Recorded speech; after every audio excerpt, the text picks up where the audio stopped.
Stroke করে হাসপাতালের বিছানায় দিন কাটছে এককালের ব্যস্ত নির্মাতা শাহনেওয়াজ কাকলির। তিনি গত বছরের অক্টোবরে হঠাৎ অসুস্থ হয়ে পড়েন। তখন থেকেই হাসপাতালে ভর্তি করে চলছে তার চিকিৎসা। কাকলির চিকিৎসার ব্যয় মেটাতে নিজের শখের গাড়ি পর্যন্ত বিক্রি করে দিয়েছেন স্বামী অভিনেতা প্রাণ রায়। তবে স্বামী প্রাণ রায়ের ভালোবাসা ও যত্নে আপ্লুত শাহনেওয়াজ কাকলি। প্রাণকে নিজের জীবনসঙ্গীর চেয়েও বেশি কিছু বলে দাবি করেন তিনি। সম্প্রতি নিজের শারীরিক অবস্থার কথা জানিয়ে কাকলি বলেন, বেটার হাফ বললে ভুল হবে।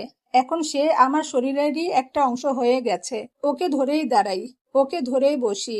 খাবারটা ওই তৈরি করে দেয়। অসুস্থ না হলে বোঝা যায় না মানুষ কত ছোট ছোট জিনিসের ওপর নির্ভর করে বেঁচে থাকে। এই সময় সবচেয়ে বেশি কি মিস করেন, এমন প্রশ্নের জবাবে কাকলি বলেন, সবচেয়ে বেশি মিস করি হাঁটা।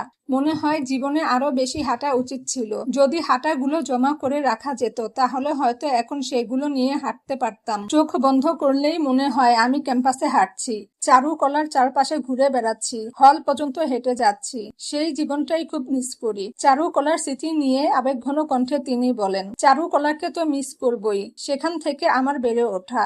জন্ম হয়তো মায়ের পেটে, কিন্তু আমার মানসিক বিকাশ, আমার ভাবনা, সিনেমা বানানোর বোধ সবকিছুই তৈরি হয়েছে সেই প্রাঙ্গণ থেকেই। সর্বশেষে নিজের সুস্থতার জন্য দেশবাসীর কাছে দোয়া চেয়েছেন শাহনেওয়াজ কাকলি।